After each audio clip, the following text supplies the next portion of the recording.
1절부터 18절 1절부터 18절 유대에 있는 사도들과 형제들이 이방인들도 하나님의 말씀을 받았다함을 들었더니 이르되 내가 무할례자의 집에 들어가 함께 먹었다 하니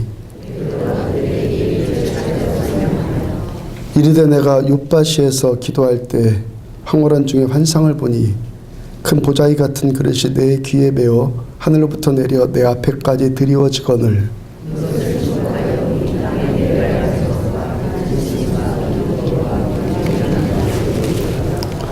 또 들으니 소리가 있어 내게 이르되 베드로야 일어나 잡아먹으라 하거늘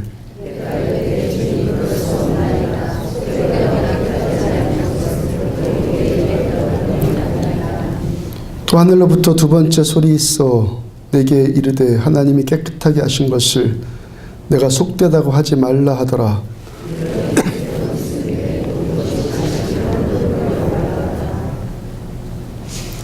마침 세 사람이 내가 유숙한 집 앞에 서 있으니 가이사라에서 내게를 보낸 사람이라.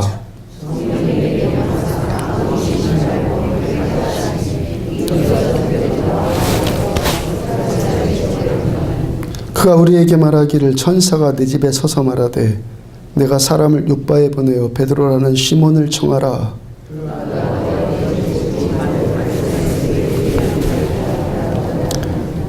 내가 말을 시작할 때 성령이 그들에게 임하시기를 처음 우리에게 하신 것과 같이 하는지라.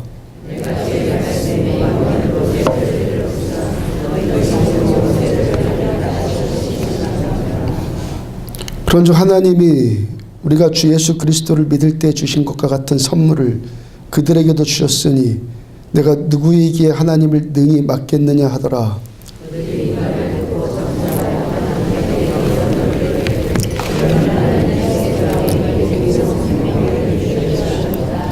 아멘. 오늘부터는 사도행전 11장으로 넘어가서 사도행전 115번째 말씀 은혜라는 제목으로 말씀 전해드리도록 합니다. 헬라의 어떤 지혜로운 왕에 대한 이야기입니다. 그리스가 태평성대 누리면서 번영과 자유를 누리고 있는데 이 왕이 자기가 역사에 남을 만한 훌륭한 왕이 되고 싶다라는 생각을 했어요. 그 생각을 가지고 자기 나라의 지혜자들을 모아서 불러서 부탁을 합니다. 내가 이 땅 다스리는 동안에 내가 성정을 하고 싶은데 어떻게 해야 하는지 연구들 많이들 해서 책으로 좀 써서 좀 나에게 좀 가져와라 합니다. 얼마간 있다가 지혜자들이 책을 써왔는데 12권으로 이 책을 써왔습니다. 왕이 책을 보더니 야 내가 언제 이 12권을 다 읽을 시간이 있겠느냐. 한 권으로 줄여와라. 학자들이 또 얼마간 또 연구를 해서 왕의 명령대로 한 권으로 또 책을 요약해 왔습니다. 왕이 또 그 한 권 책을 또 보더니 빙그레 웃습니다. 야 이것도 읽어볼 시간 없다. 한 장으로 줄여라. 또 학자들이 한 장으로 또 줄여왔어요. 그래서 왕이 또 하는 말이 야 이것도 많다. 한 문장으로 줄여다오. 한마디로 하면은 뭐라고 말하겠느냐. 그 중에 한 지혜자가 나서서 하는 말이 공짜는 없다는 겁니다. 공짜는 없습니다.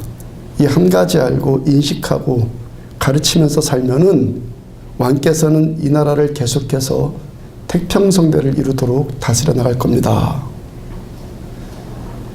그럼 이들이 이 세상의 원리를 아주 탁월하게 정의하지 않았습니까? 세상 잘 사는 원리가 뭐라는 겁니까? 공짜는 없다. 이 원리 잘 붙들고 살면 된다는 거예요. 어떤 사람이 취직 자리를 찾는데 이런 광고가 신문에 났다고 가정해봐요. 월 1,000만 원 지급, 숙식 제공, 주 4일만 근무, 첫 달은 선지급, 단, 젊은 여자 우대. 벌써 냄새 나지 않습니까? 돈 1,000만 원 준다는 그 소리만 듣고 전화했다가 그 인생 망치게 되지 않겠습니까? 그 세상은 내가 하는 것만큼만 얻게 되어 있어요. 콩 심는데 콩 나고 팥 심는데 팥 난다고 하죠. 아니 땐 굴뚝에 연기 안 난다 하죠. 근데 중요한 질문이 또 하나 남았어요. 근데 세상에 태평성대가 옵니까? 공짜는 없습니다. 이 원리 붙들고 살면은 세상에 평화가 온다는데 역사적으로 평화가 왔던 시대가 있었습니까? 어떤 일의 반증입니까? 공짜는 없다. 그게 세상 원리 맞는데 그 맞는 그 원리대로 되지 않는 것이 인간사의 고뇌라는 거예요. 시편 1편 1절을 보면은 복 있는 사람은 악인들의 꾀를 따르지 아니하며, 성경은 세상 사람들의 살아가는 삶의 방식을 또 다르게 정의를 해요. 사람들이 살아가는 삶의 방식은 악인들의 꾀로 산다. 공짜가 없다는 것이 세상 진리 또 한 가지 측면이고, 그런데 사람들이 그대로 살아봐야 잘 안 되니까 꾀를 부린다는 거예요. 공자도 이런 말 했습니다. 세상에 오악이 있다. 5가지 악이 있다. 첫째, 만사에 빈틈이 없으면서 시치미를 뚝 떼면서 간악수를 쓰는 사람. 빈틈 없는 사람 있죠. 빈틈 없어 보이는 사람. 아주 냉혹한 사람 있죠. 두 번째, 공정치 않은 일 하면서도 겉으로는 공정한 듯이 처리하는 사람. 세 번째, 전부가 그 사람 거짓됨인데 워낙 구변이 좋아서, 워낙 구변이 좋고 태도가 좋아서 진실인 것처럼 떠드는 사람. 네 번째, 속으로는 음흉한 악당인데 기억력 좋고 아는 것 참 많아서 사람 후리는 사람. 다섯째, 못된 일 하면서도 동시에 착한 일 하는 자. 정확하게 말하자면 뭡니까? 착한 척 하면서 사는 사람. 공자가 성경을 모르는 사람이라도 악인들의 꾀에 대해서 참 잘 정의하지 않았습니까? 세상을 공짜가 없으니까 철저하게 내가 노력한 만큼 살아야 되고, 또 그렇다고 노력이 마음대로 됩니까? 노력해도 자기 마음대로 또 안 되니까 자기 꾀를 부리면서, 거짓됨으로 진실되지 않음으로 깨부리면서 산다는 거예요. 그렇게 해서 또 내세우는 것이 뭡니까? 또 그렇게 되면은 자기 치적을 막 중요시하죠. 사실은 자기 공로 내세우고 싶어갖고 그런 꾀를 부리고 막 그러고 사는 것 아니. 야, 내가 노력해갖고 내가 깨부려갖고 이만큼 이뤘어. 그런 거 자랑하는 맛에 세상 살잖아요. 지난 교회에서 있었던 일이에요. 태풍 루사가 왔습니다. 그때 제가 그 교회 부목사로 있으면서 온 지 한 달도 안 됐어요. 루사가 온 지. 그 교회 부임한 지가. 새벽에 설교하게 되었는데, 토요일날 루사가 온 겨우 그친 그 토요일날 새벽에 설교하게 되었는데, 하나님께서 저에게 주신 마음이 밖에 나가서 섬겨라, 그런 음성을 주셨어요. 주님께서 제 마음 가운데 주신 음성대로 선포하기를 설교하면서, 나가서 홍수 때문에 어려움 겪는 사람들을 좀 도웁시다 그랬어요. 그래서 일주일 동안 한 지역에서, 노암동의 어떤 한 지역에서 하루 3끼 밥을 지어서 지역 주민들을 섬겼어요. 일주일 동안. 새벽 예배 끝나자마자 나가서 밥을 지었습니다. 매일 3끼, 한 200명, 300명쯤 먹인 것 같아요. 매일 3끼 그렇게 해서 먹이는데 그거 쉬운 일 아니잖아요. 우리도 물이 없는데, 우리도 전기 없는데. 그런데도 하나님께서 말씀 주시고 하나님께서 시키신 일이기 때문에 누구 한 사람 아프다는 사람 하나 없었고 모두 다 기쁨으로 일을 잘 감당을 했어요. 근데 어떤 분의 말이 제 기억에 아직도 남는 것이 있어요. 이분이 지금껏 신앙생활하면서 지난 일주일 동안 그 봉사한 일이 가장 행복했다는 거예요.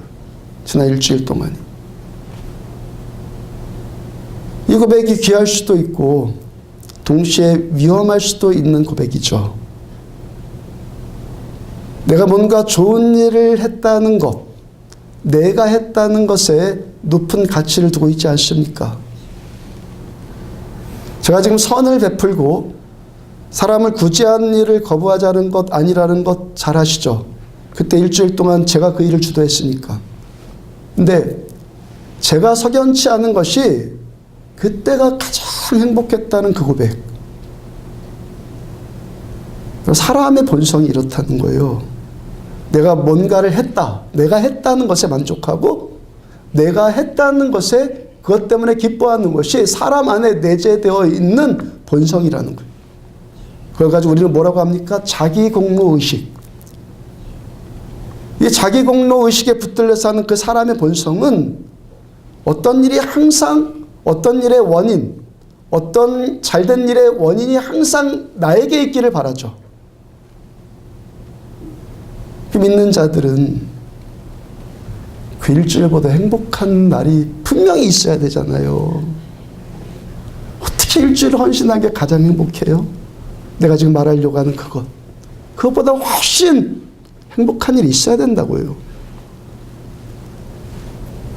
저희까지 목회하면서 가장 어려웠던 일이 그 부분이라고.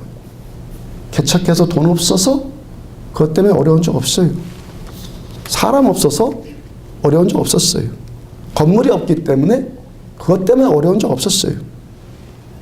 가장 저를 어렵게 했던 것은 어떤 사람들이 자꾸 자기 공로 의식을 충족받으려고 하는 것, 그것이 저를 가장 힘들게 만들었어요. 가장. 어떤 사람이 신방대원 다니다가 함께하지 못하게 되었어요. 그랬더니 지금까지 협력자였던 사람이 갑자기 그때부터 대적자가 되고 불평불만자가 되더라는 거예요. 어떤 자리에서 내려놓게 했더니 그 일이 섭섭함이 되고 원망 불평하는 일이 되더라는 거예요. 저 같은 목사에게도 그런 일이 함정이 될 수 있죠. 종종 은퇴하는 목사님들이 교회와의 관계가 어려워지는 경우가 종종 있거든요. 평생 목회자라고 충성된 분이 나중에 은퇴할 때쯤에 어려워지더라는 거예요. 왜 그렇습니까? 목회 잘하는 것이 목표였기 때문에. 목회 잘한다는 내용이 신방자라고 뭐 설교자라고 부흥을 위해서 혼신의 힘을 쏟아붓고 그런 것 아니겠어요? 그렇게 목회 일을 잘하는 것이 목적이었는데 그 목회를 이제 그만두게 되니까. 그러니까 인생의 목적이 상실돼 버리죠. 그리고 그 상실감이 어마어마하더라고요. 많은 사람들이 교회 다니면서요, 신앙의 목표를 어떻게 생각하냐면은 기능적인 것을 생각을 해요. 기능적인 것. 그 교회 다니면서 많은 사람들이요, 자기가 여기에 쓸모있는 자가 되기를 바란단 말이에요. 교회도 쓸모있는 교회가 돼야지 그래요. 성도도 쓸모있는 성도가 돼야지. 믿으면서도요, 쓸모없다고 하면서 좌절하고 낙심하고 그런 사람들이 많이 있어요. 봉사 잘하다가 사정 생겨서 못할 수 있죠. 근데 어떤 일을 하다가 그거 못하게 되면 자기 신앙까지도 그냥 무너져 버려요. 경제가 어려워지니까 헌금하는 액수가 줄어들 수 있죠. 근데 헌금을 잘 못하니까 자기가 쓸모없는 사람이라고 생각을 해요. 건강하니까 쓸모있고 병들었으니까 쓸데없고. 이게 왜 그래요?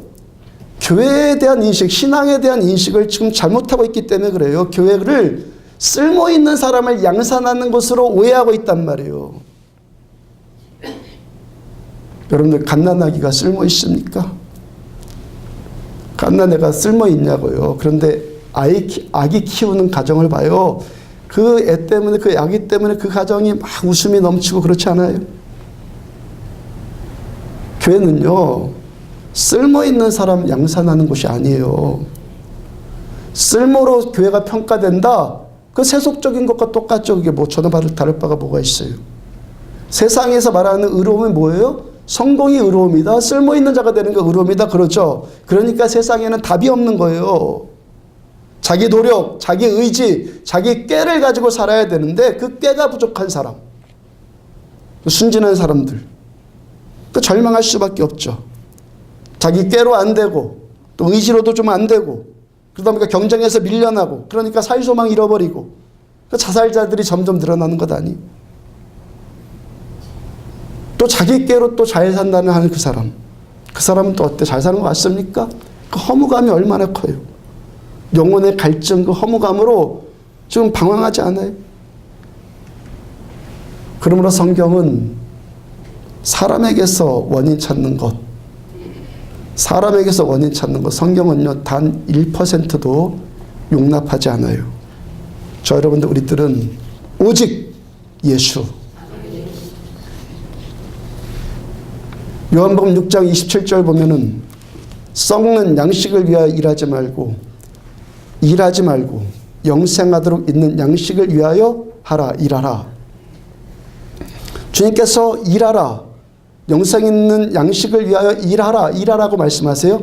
그 다음 28절 보면은 그들이 묻되, 유대인들이 묻되, 우리가 어떻게 하여 하나님의 일을 하오리까? 어떻게 하는 것이 일입니까? 영생하도록 하는 양식을 위해서 일하는 것이 어떻게 일하는 겁니까? 물어본 거예요. 그 다음 29절, 예수께서 대답하여 이르시되 하나님께서 보내신 일을 믿는 것이 하나님의 일이니라. 교회 와서 일이 뭐예요? 예수 잘 믿는 것. 영생하도록 있는 양식을 위해서 일한다는 것은 예수 잘 믿는 것이 교회 안에서 일하는 거예요. 예수 잘 믿는 것이 하나님의 일이에요. 이 신앙의 본질 참되게 깨달으면, 정말 깨달으면 신방대원 못하게 됐다고 해서 섭섭할 일이 뭐가 있어요? 일이 예수 잘 믿는 건데, 일이 예수 믿는 건데 어떤 자리 그만두게 되었다고 해서 원망불평할 일이 뭐가 있어요? 신방대원 못한다고 예수 못 믿습니까? 장로 안 되고 권사 안 된다고 해서 예수 잘 못 믿습니까? 그럼 장로 되면 예수 잘 믿습니까? 담임 목사직 그만두고 구역장 그만두고 피아노 반주 못하게 되었다고 예수 잘 못 믿습니까? 다 이런 게 다 뭐예요? 자기 공로 의식, 자기의에 붙들려 있으니까 그런 어려움 겪는 거예요. 저 여러분들의 목적, 오늘도 이 자리에 있는 목표가 뭡니까? 예수 잘 믿는 것. 요한복음 14장 12절 보면은 내가 진실로 너희에게 이르노니 나를 믿는 자는 내가 하는 일, 나의 일을 그도 할 것이요 또한 그보다 큰 일도 하리라. 우리 하나님의 백성들이 가장 예수 잘 믿는 비결이 뭐예요? 예수 믿는 것. 예수님을 믿되 정말로 참되게 믿으면 주께서 하신 일을, 주님의 일을 나도 하는데 정말 더 잘 믿으면 예수님보다 더 큰 일을 우리도 할 수 있다고 주님이 말씀해 주셨어요. 우리가 지금 보고 있는 사도행전의 교회, 곧 처음 교회, 2000년 전의 초대교회, 가장 큰 특징이 뭡니까? 교회의 원형, 교회의 교회의 표본의 가장 큰 특징은 아주 간단해요. 예수 잘 믿는 것. 신앙생활 잘하는 것, 예수 잘 믿는 것. 잘 사는 비결, 예수 잘 믿는 것. 목회 잘하는 비결, 예수 잘 믿는 것. 사업 잘하는 비결, 예수 잘 믿는 것. 가정 잘 되는 비결, 예수 잘 믿는 것. 하나님 우리들에게 복잡한 것 요구하지 않아요. 예수 잘 믿으면 된다. 그러므로 저 여러분들의 삶의 원인은 오직 예수예요. 사도행전 4장 32절 보면은 믿는 무리가 한 마음과 한 뜻이 되어 모든 물건을 서로 통용하고 자기 재물을 조금이라도 자기 것으로 하는 이가 하나도 없더라. 처음 교회, 초대교회 모습이에요. 초대교회에 나타난 가장 큰 열매 가운데 하나가 교회가 한 마음과 한 뜻이 되었다. 얼마만큼 하나가 됐냐면은 모든 물건들을 서로 통용하고 자기 재산을 자기 것이라고 하는 자가 아무도 없었어요. 그래가지고 뭐라고 합니까? 기적이라고 그러죠. 기적. 그런데 보통 많은 교회들이 주장하는 모토 가운데 하나가 뭡니까? 하나 되자는 것 아니? 왜 하나 되자고 자꾸 주장합니까? 하나가 안 되니까 하나 되자고 하죠. 여러분들 하나 되자는 것이 슬로건으로 됩니까? 우리가 일어서서 하나 됩시다 하고 선서한다고 해서 됩니까? 제가 여기서 소리 지른다고 해서 하나가 됩니까? 사람의 노력으로 하나 됩니까? 본래 인간은요, 하나 될 수 없는 존재예요. 우린요, 본래 하나 될 수 없는 존재라고요. 결혼 생활만 보세요. 단 두 사람 만난 것 아니에요? 두 사람 만나 사는 일인데도 얼마나 많은 문제와 갈등들 겪습니까? 두 사람 만나 사는데도. 이번에 휴가 가서요. 하루는 텐트에서 자게 되었어요. 국립공원 같은 데서 이 크고 널찍하게 텐트를 마련해서 서비스를 제공하는 거예요. 그래서 아이들과 텐트에서 한번 생활해보자. 텐트 체험을 한번 해보자 하는 생각에 텐트를 빌리게 되었어요. 밤에 이제 잠자게 되었습니다. 잠자려고 하는데 누웠는데 텐트가 약간 기울었더라고요. 땅이 조금 기운 거예요. 제가 텐트가 기울었다는 것을 인식하지 못했을 때는 그 아래쪽이 출입구니까 머리를 아래쪽으로 두고 잤는데 한 10분쯤 누워있으니까 피가 거꾸로 도니까 힘들 것 아니겠어요? 아주 불편하더라고요. 그 위치를 딱 돌려가지고 머리를 이쪽으로 했어요. 아내가 따라와야 되는데 안 따라와요. 싫대요.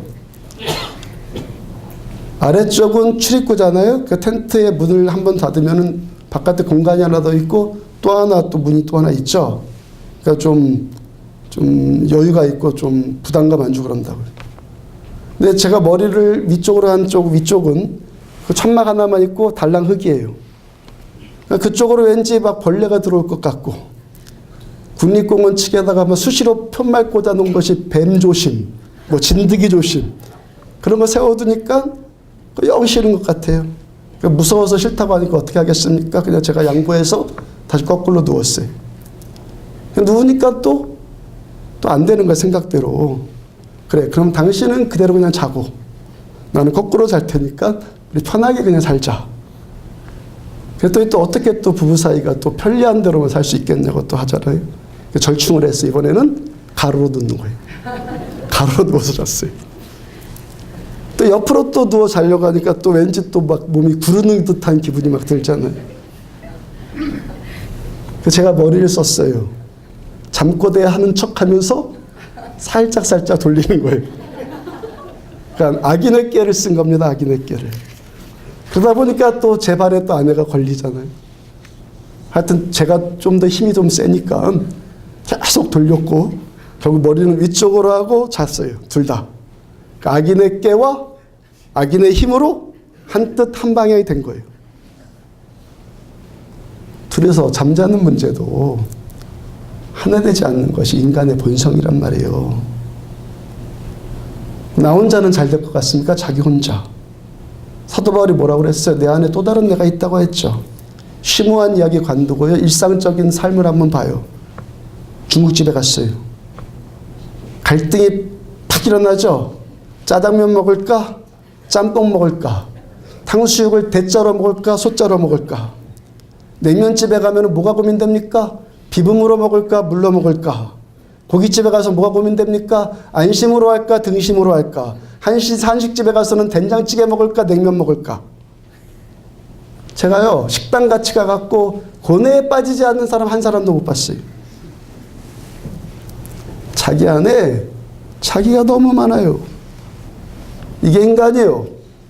나도 내 안에서 하나가 안 되는데 누구와 하나가 되겠어요? 누구와? 어떤 교회가 분열된다? 어떤 교회가 깨졌다?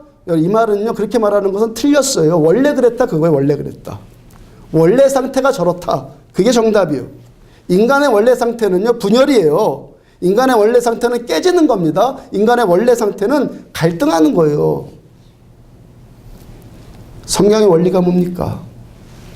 사도행전 4장 32절에서 뭐라고 그랬어요? 믿는 무리가 어떤 무리? 믿는 무리가 한 마음과 한 뜻대요. 한 마음과 한 뜻 이전에 어떤 단어가 나옵니까? 믿는 무리. 그냥 무리 아니면 그냥 무리일 텐데 어떤 무리? 믿는 무리. 믿으니까 진짜 믿음 들어가니까 하나 되더라는 거예요. 왜 믿음이 됩니까? 왜 예수 잘 믿으면 가정이 잘 되고 일이 됩니까? 그 바로 다음 사도행전 4장 34절 33절 보면은 사도들이 큰 권능으로 주 예수의 부활을 증언하니 무리가 큰 은혜를 받아. 사도들이 예수 부활을 증거했어요. 그리고 성도들이 예수 잘 믿는 사람들입니다. 그러니까 어떤 일이 나타납니까? 말씀을 선포하고 여러분들이 잘 믿는 사람들이 되니까 어떻게 됩니까? 무리가 큰 은혜를 받아. 은혜 받으니까 기적이 나타나요. 예수 잘 믿으니까 은혜가 임하고 하나님의 은혜가 임하니까 전혀 되지 않을 일이 되기 시작하더라는 거예요. 그러므로 하나님께서 지금도 우리들에게 원하시는 것은 쓸모있는 자를 원하시는 것이 아니라 은혜 받는 자를 원하시는 거예요. 은혜 받는 사람이 하나님의 나라에 가장 쓸모있는 사람이 되는 거예요. 은혜 받으면 하나 돼요. 은혜 받으면요 용서가 돼요. 은혜 받아봐요. 미움이 사라져요. 오늘 우리가 읽은 이 사도행전 11장 말씀이 얼핏 봐도 교회에 뭔가 문제가 생겼다는 것 알 수 있지 않습니까? 1절 봅시다. 1절. 유대에 있는 사도들과 형제들이 이방인들도 하나님의 말씀을 받았담을 들었더니 지난번까지 20번에 걸쳐서 전했던 사도행전 10장의 얘기죠. 베드로 사도가 이방인 고넬료, 백부장 고넬료와 그 가정 친지들에게 가서 복음을 전했어요. 말씀 전하는 베드로 사도를 통해서 성령께서 오셨습니다. 사도행전 1장 8절 보면 오직 성령이 너희에게 임하시면 너희가 권능을 받아 땅끝까지 증인되리라. 그러니까 주님의 마지막 부탁이니까 땅끝까지 증인되는 것이 그때 당시 땅끝이 로마고 로마인에게 복음이 증거되었으니까 얼마나 잘한 일이에요. 근데 베드로와 그 고넬료 이야기의 그 사건을 들은 예루살렘 교회 성도들이 잘했다고 대대적인 환영 행사라도 지금 벌여야 될 일 아니에요? 그런데 그런 기대와는 지금 정반대의 일이 지금 나타나고 있단 말이에요. 2절과 3절을 보면은 베드로가 예루살렘에 올라갔을 때 할례자들이 비난하 이르되 내가 무할례자의 집에 들어가 함께 먹었다 하니 할례자들이 베드로 사도를 비난해요. 지금 교회 안에서 하나됨이 깨지려고 하고 분열의 조짐이 지금 살짝 고개를 들어요. 이 할례자들이 주장하는 것이 뭡니까? 하나님의 구원은 할례받은 우리들에게만 있다. 선민사상이 붙들려 있는 거 자기 공로의식. 근데 지금 이들이 유대교인들이 아니라 그리스도인들이거든요. 예수 믿는 자들. 근데 아직도 이들의 율법주의가 아직도 그대로 깨지지 않고 있다는 거예요. 자기들은 할례받은 자라는 그 행위적인 공로의식에 행위공로의식, 쓸모있는 자, 행위공로의식에 지금 이들이 붙들려 있단 말이에요. 교회가 왜 깨진다는 겁니까? 편반치도 않은 일 갖고 뭐 할례받은 일이 뭐고 대단해 그게? 그 팜낫하는 거 아니에요 그거요. 뭐 대단하다고 그걸 자기 공로로 삼고 그걸 구원의 표대로 삼아요 그거를. 칭찬 좀 받으면요 이것이 마치 자기 것인 양 착각에 빠져버려요. 존경받을 때 살짝 침묵해버려요. 인정하는 것도 아니고 말하는 것도 아니고 그냥 침묵해요. 암묵적으로 받아들인다는 거죠. 성경은 원인이 사람에게 있다는 것을 단 1%도 인정하지 않아요. 성경의 관점은 모든 사람이 죄를 범하였음에 하나님의 영광에 이르지 못하더니 아까 공자가 말한 오악 거기에 걸리지 않는 사람이 있어요. 거기에 걸리지 않는 사람이 있습니까? 창세기 20장 2절 보면은 그 안에 사례를 자기 누이라 하였으므로 그랄 왕 아비멜렉이 사람을 보내어 사라를 데려갔더니 아브라함이 그랄 땅에 가서 자기 아내 사라를 누이 동생이라고 지금 속이고 거짓말하는 장면이요. 야, 저 야만인들이 나를 죽이고 내 아내 뺏어가면 어떻게 하냐. 아내 뺏기는 건 괜찮은데 나 죽으면 안 돼. 그 거짓말하고 있는 거예요. 그랄 왕 아비멜렉이 아브라함의 말을 그대로 믿어요. 그리고 사라를 자기 후처 삼기 위해서 데려갑니다. 그 밤에 하나님께서 아비멜렉에게 나타나요. 하나님 전혀 모르는 자에게 하나님이 찾아가셔요. 너 그 여자 건드리면 내가 너 가만 안 둘 거야. 아비멜렉이 기겁을 하고 다시 아브라함에게 사라를 돌려보내죠. 지금 그 일이 또 언제 있었습니까? 언제 또 있었죠? 25년 전에. 아브라함이 애굽에 내려갔을 때 그와 똑같은 잘못 저질러요. 그때와 똑같이 애굽 왕 바로가 사라를 데려갔고 하나님께서 바로와 그 집을 저주하세요. 끝났습니까? 그 일이 또 어떻게 됩니까? 세 번째 또 발생하죠. 창세기 26장 6절과 7절 이삭, 아브라함의 아들 이삭이 그랄에 거주하였더니 그가 말하기를 그는 내 누이라였으니 리브가는 보기에 아리따움으로 그곳 백성이 리브가로 말미암아 자기를 죽일까 하여 그는 내 아내라 하기를 두려움이었더라. 그 아들 이삭이 똑같은 범죄 저질러요. 똑같은 장소 그랄에서 같은 범죄를 똑같이 아버지와 똑같이 또 저지르고 있단 말이에요. 많은 사람들이 이 말씀을 부전자전의 개념으로 이해를 해요. 그러니까 아버지가 똑바로 해야지. 아버지가 너 한번 죄짓고 나서 정신 안 차리고 혼나놓고도 정신 차리지 않고 또 죄를 지으니까 네 아들도 똑같지. 그러니까 자식 잘 되게 하려면은 부모된 당신부터 정신 똑바로 차려야지. 대부분 그렇게 설교 들었죠. 대부분 거기다 대고 침투하면서 얘기해요. 뭐예요? 행위공로 의식 아닙니까? 율법주의 아닙니까? 인과응보식의 해석 아니에요? 네가 그렇게 했으니까 네 아들도 그러지. 성경이 지금 그 말씀하는 겁니까? 그 말씀하는 거냐고요. 말씀을 제대로 하시기를 주의 이름으로 축복합니다. 그 말씀하는 거냐고요. 지금 최초의 사건이요. 지금 이게 지금 요한계시록까지 가는 거예요. 이 이야기가. 만약에 그렇다면은 하나님께서 잘못한 아브라함이나 이삭을 보고 너 혼줄 한번 나봐라 그러고 그 아내들 이방인들이 알아서 처리하도록 내버려 두었어야 되잖아요. 하나님이 개입하셔서 아브라함과 이삭의 가정을 하나님이 직접 구원해내요. 잘못은 아브라함이 했는데 터지는 거 누가 터졌어요? 아비멜렉이 터지고 바로가 터졌어요. 성경이 말씀하시는 것이 뭐예요? 인간 다 그렇다는 거예요. 인간이요 생각보다 쉽게 변하지 않습니다. 지각하는 사람이 맨날 지각하지 않아요. 거짓말하는 사람이 또 거짓말해요. 수근거리는 사람이요 웬만큼 충격받기 전에는 여전히 수근거려요. 분쟁 일으키는 사람이요 그 사람만 들어가면 꼭 문제가 생기죠. 싸움 있는 곳에 그 사람이 들어가는 것이 아니라 그 사람이 들어가면 싸움이 일어나는 거예요. 여기저기 다니면서 교회 험담하는 사람이요 여전히 그렇게 해요. 사람의 성향은 변하지 않아요. 변화되지 않는 사람 거 다 없애버려야 돼. 그럼 이 자리에 있을 사람 있습니까? 누가 여기 있을 사람 있어요? 모든 사람이 죄를 범하였음에 하나님의 영광에 이르지 못하더니 이것이 인간을 향한 성경의 선언이에요. 죄는 반복되는 겁니다. 죄가 유전됩니다. 아브라함의 죄가 이삭에게 넘어갔고 이삭의 연약함이 또 야곱에게 넘어가는 거예요. 성경의 관점은 뭐예요? 이게 인간이다. 그럼 거기서 끝입니까? 절망하라는 겁니까? 성경이 말씀하시는 이제부터 요한계시록까지 쭉 끌고 나갈 핵심이 뭐예요? 하나님께서 그런 인간일지라도 그런 자일지라도 사랑하시고 택하시고 구원하시고 쓰신다는 거예요. 반복해서 똑같은 죄 지을지 뻔히 아시면서도 연약한 인간일지라도 하나님께서 그를 택하셨고 그를 부르셨고 그를 쓰시는 거예요. 이게 성경이요.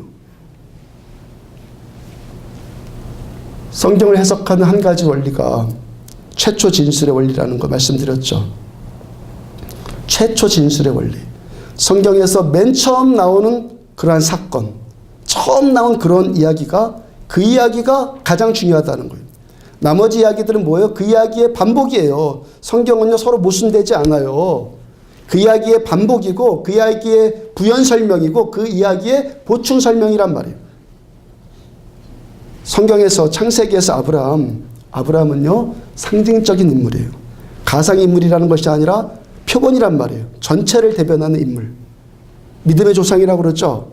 그러니까 아브라함이 겪는 일이 누가 겪는 일이에요? 우리가 겪는 일이에요. 아브라함이 당하는 일이 우리가 당하는 일이에요. 하나님께서 아브라함이 또 범죄할 수밖에 없는 연약한 인간이라는 거 다 아세요.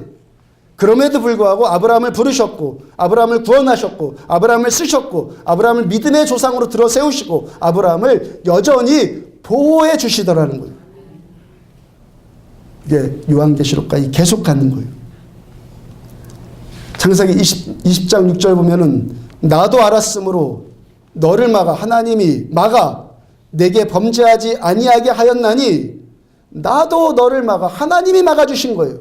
하나님이 아브라함을 막아주시고 하나님이 보호해 주셨어요. 아브라함이 한 일이 뭐가 있어요 그때요? 기도했습니까? 회개했습니까? 선을 행했습니까? 오히려 거짓말치고 사라 팔아먹고 죄를 지었어요.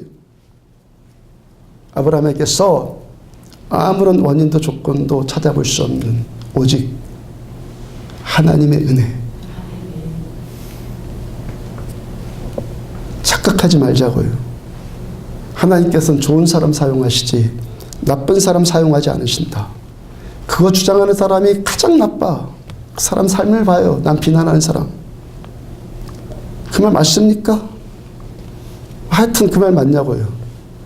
좋은 사람이라는 것이 뭐예요? 어떤 사람이 좋은 사람이 그게 뭐예요? 아직도 그 사람 잘 모른다는 말이에요. 아니에요? 잘 모르니까 그 사람이 좋은 사람처럼 보이는 것일 뿐이에요. 좋은 사람처럼 보이려고 가면 잘 쓰고 다니는 거죠. 가까이 지내봐요. 좋은 사람이 어디 있어요? 빨리 배우란 말이에요. 좋은 사람 없어요. 다 죄인이고 다 문제투성이고 실수투성이고 전부 다 연약한 사람들 아니에요? 이 모습이 뭐예요? 성경이 말씀하시는 인간, 사람을 창조하신, 사람을 만드신 사람에 대한 하나님의 정의가 뭐예요? 인간은 죄인이라는 거예요. 그리고 하나님께서는 그 나쁜 인간일지라도 사랑하신다는 거예요. 쓰신다는 거예요. 그래야지만 하나님의 영광이 드러나니까. 성경을 보면은 야, 왜 저런 사람도 구원받았을까? 그런 사람 있잖아요. 성경 보면 그런 사람 있죠. 그가 구원받았으니까 나도 구원받는 거예요. 야, 왜 어떻게 저런 사람까지도 써? 그 사람 쓰셨으니까 나도 쓰임 받는 거예요. 삼손 어떤 사람이? 삼손이 여러분들 뭐 쓰일 받을 만한 좋은 사람입니까? 하나님이 능력 주셨더니 그 능력 갖고 뭐예요? 뭐 가끔 뭐 적을 물리치는 데 쓰기도 했지만 방탕한 데 쓰고 자기 과시하는 데 쓰고 나중에 눈 뽑히고 머리카락 다 잘려버리고. 근데 성경이 삼손에 대해서 뭐라고 말씀하십니까? 믿음의 장이라고 말씀하신 히브리서 11장에서 믿음으로 하고 삼손도 그 반열위에 세워요. 삼손도 믿음의 사람이다. 롯, 아브라함의 조카 롯은 또 어떤 사람이에요? 이 사람이 회색 분자입니다. 기회주의자예요. 저 사람이 순종하는 자인지 뭐 아는 자인지 불분명한 사람이에요. 성경은요 그 사람 보고도 의인이라고 그래요. 베드로서 2장 7절 무법한 자들의 음란한 행실로 말미암아 고통당하는 의로운 롯을 건지셨으니. 전혀 의롭지 않아 보이는 사람인데 성경은 그를 보고 의로운 자라고 그래요. 왜 그래요? 전혀 의롭지 않아 보이지 않아 롯이라는 사람이 어떻게 의로워 보여요? 근데 성경은 그를 보고 의롭다고 하단 말이에요. 무엇 때문에? 행위 때문에? 의로운 행위 때문에? 아니란 말이에요. 하나님이 그를 하나님의 백성으로 택하셨기 때문에 하나님께서 의롭다고 칭해 주시는 거예요. 그걸 깨달으란 말이에요.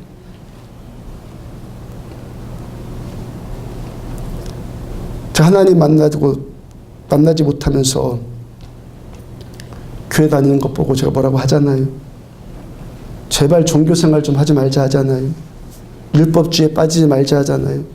그리고 그렇게 하는 가장 큰 이유가, 그렇게 되는 가장 큰 이유가 자아가 강한 것, 교만의 문제라고 계속 말씀드리잖아요. 그러면 그런 사람은 절망하고 신앙생활 관두라는 겁니까? 뭔 말씀드리는 거예요?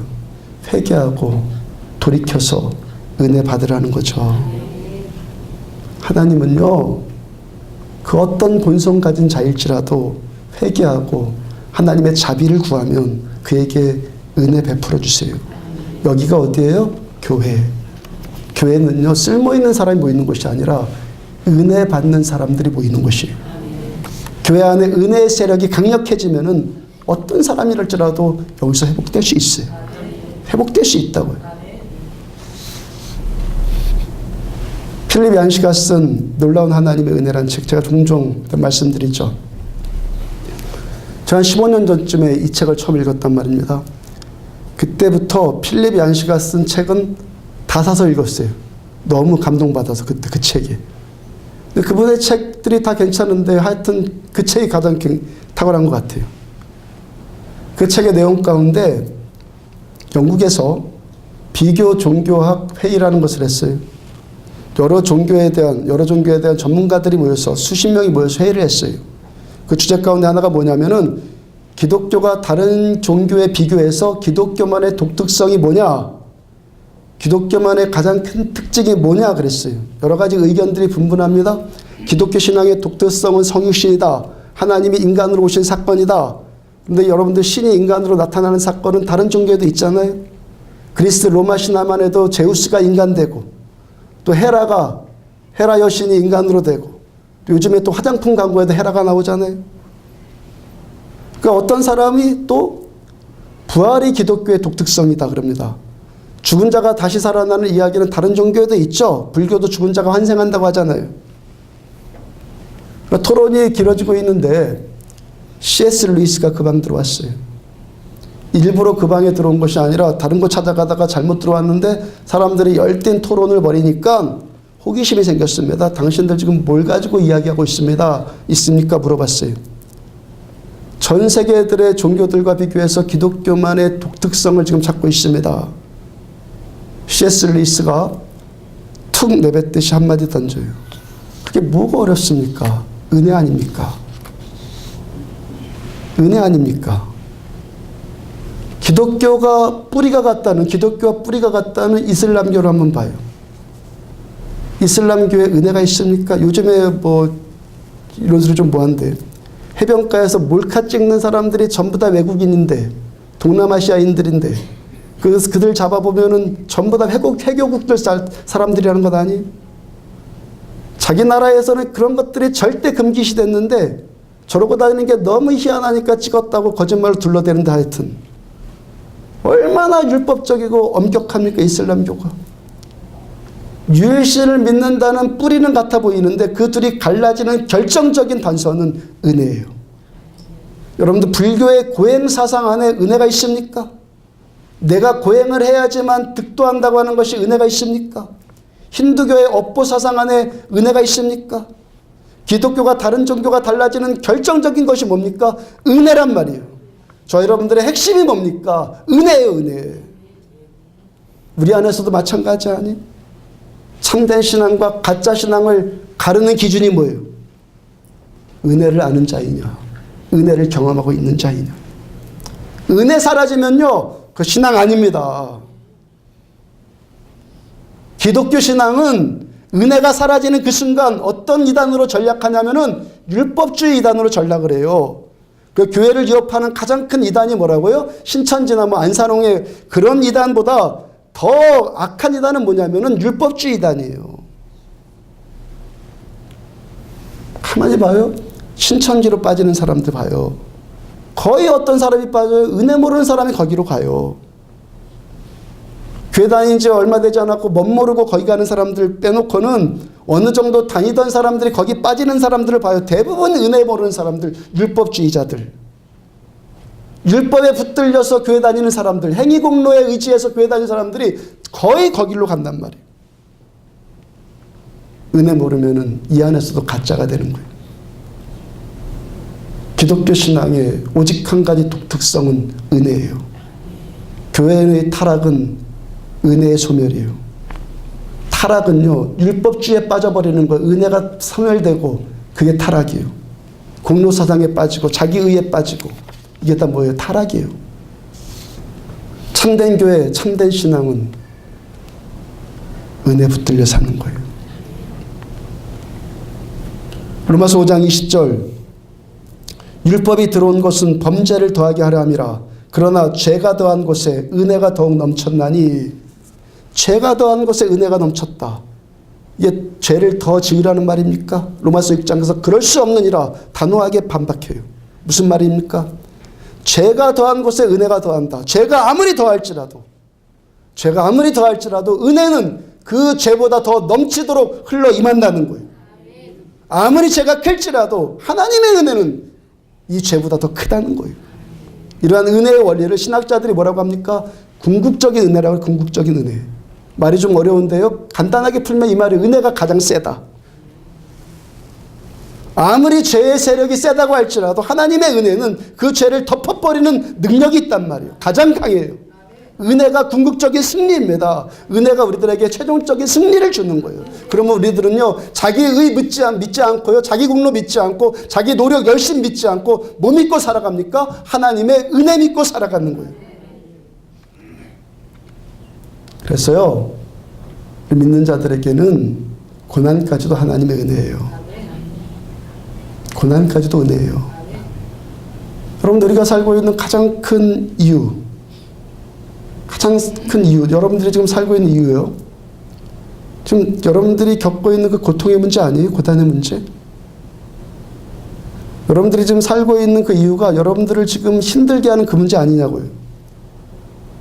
지금 나에게 고난 주는 그 문제가 내가 살아가는 이유란 말이에요. 이렇게 한번 예를 들어봐요. 남편 일찍 보낸 아내가 있고 4살짜리 딸이 있어요. 둘만 남았으니까 앞으로 살 일이 얼마나 막막하겠어요. 거기다 딸까지 혼자 키워야 하니까 얼마나 고달픈 인생 살겠습니까?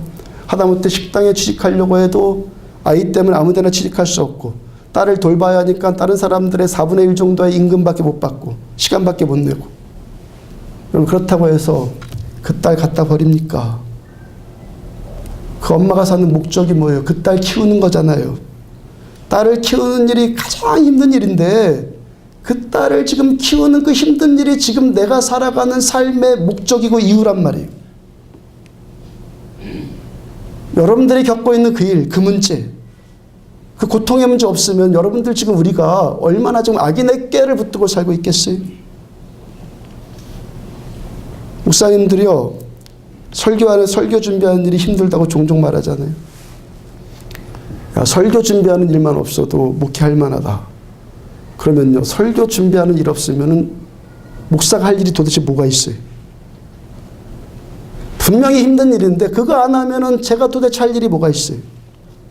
저를 가장 힘들게 하는 그 일이 제가 사는 이유란 말이에요.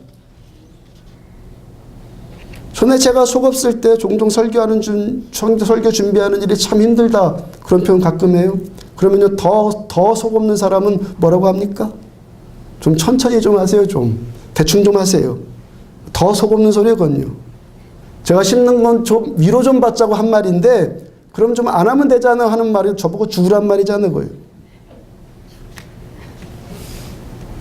제가 어디 여행 다니는 것도 거의 하지 않고 노는 것도 별로 즐기지 않아요.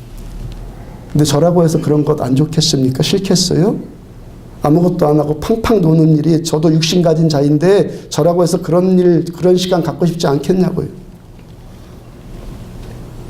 이순절 금요일날 심야 예배 인도하고 났는데 몇몇 분들이 이런 말 나눴다고 그래요. 야, 목사님 휴가 다녀온 것이 아니라 어디 기도원 다녀왔나 보다 그랬다고 그래요. 아무리 휴가라고 할지라도 주일이면 제가 또 예배 인도해야 하니까 영적인 긴장을 놓을 수가 없잖아요.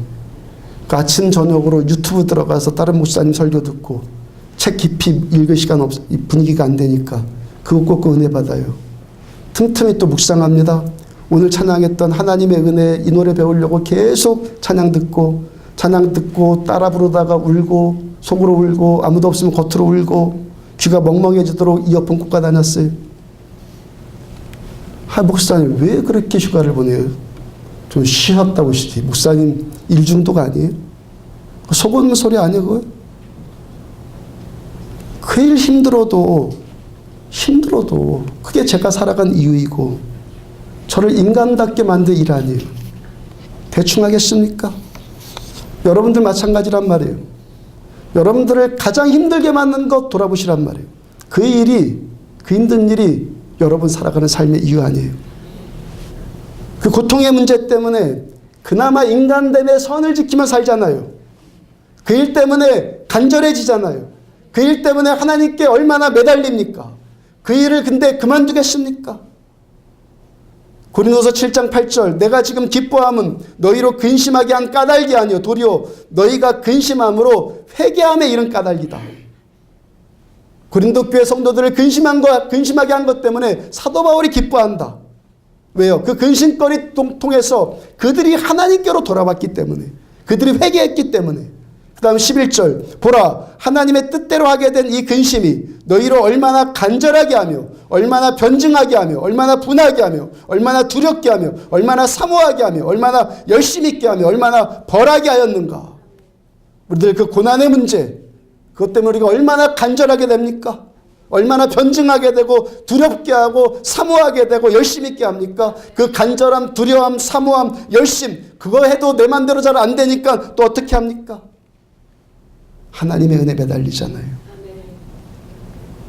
그래서 우리는 모든 것이 다 하나님의 은혜예요. 말씀대로 살다가 고난당하면 안 됩니까?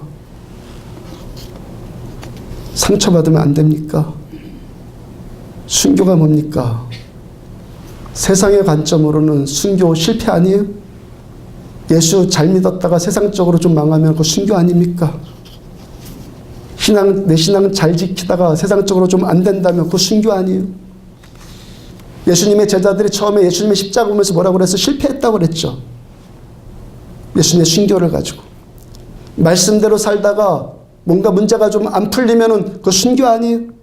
근데 하나님께서 이 고통의 문제들, 이 순교의 문제를 통해서 얼마나 큰일 하십니까? 요한복음 12장 24절, 내가 진실로 진실로 너희에게 이르노니 한 알의 밀이, 저 여러분들의 한 알의 밀이 땅에 떨어져 죽지 아니하면 한 알 그대로 있고 죽으면 많은 열매 맺느니라. 한 알의 밀이 땅에 떨어져 죽으니까 열매가 나타나요. 이 시대가 왜 부흥이 없습니까? 이동신자는 많은데 부흥은 없습니까? 죽는 법을 모르니까 부흥도 없는 거예요. 죽어서 많은 열매를 맺히는 법을 배우지를 못해요. 많은 사람들이 주님 때문에 성공하는 법, 주님 때문에 승리하는 법, 이런 것에는 너무너무 익숙해져 있어요. 근데 주님 때문에 실패하는 것, 주님 때문에 상처받는 것, 주님 때문에 고난당하는 것, 주님 때문에 내 자아가 죽는 것, 이런 것들은 잘 몰라요. 주를 위해서 고난당하는 것, 주를 위해서 깨지는 것, 주를 당해서 매도당하는 것, 오해당하는 것, 핍박당하는 것, 수치스럽게 되는 것, 이런 것들은 잘 몰라요. 당당하게 살아야지 그게 예수 잘 믿는 것으로만 그렇게만 착각을 해요. 기독교 역사는 하나님의 큰 일은 모두 다 순교를 통해서 일어났어요. 하나님의 나라와 하나님의 의를 위해서 기꺼이 고난을 감수할 수 있을 만큼 큰 은혜 받은 사람. 다시 한번 반복해요. 하나님의 나라를 위해서 기꺼이 고난까지도 감수할 수 있는 어떤 사람? 정말 큰 은혜 받은 사람. 그 은혜에 붙들린 사람을 통해서 하나님의 일은 나타났어요. 고린도전서 15장 10절에서 뭐라고 합니까? 사도 바울이. 그러나 내가 나된 것은 하나님의 은혜로 된 것이니 내게 주신 그의 은혜가 헛되지 아니하여 내가 모든 사도보다 더 많이 수고하였으나 내가 한 것 아니요 오직 나와 함께 하신 하나님의 은혜로다. 사도 바울이 뭘 고백합니까? 다 하나님의 은혜다. 승리한 것도 순교당한 것도 형통한 것도 고난당한 것도 모두 다 하나님의 은혜다. 이 은혜로 나는 모든 것을 다 감당했다. 잘 안 되겠지만 그래도 겸손하기를 추구하시기 바랍니다. 겸손해지십시오. 자아 강하고 자기 깨로 살아가고 자기 의, 자기 공로의식, 내가 뭘 했다? 이런 것들 다 내려놓기를 축복합니다. 사도 바울의 고백처럼 내가 나된 것은 하나님의 은혜로 된 것이니 오직 하나님의 은혜라고 정말 신실하게 고백할 수 있는 주의 종들 되기를 주의 이름으로 축복합니다. 일어서 찬양합시다.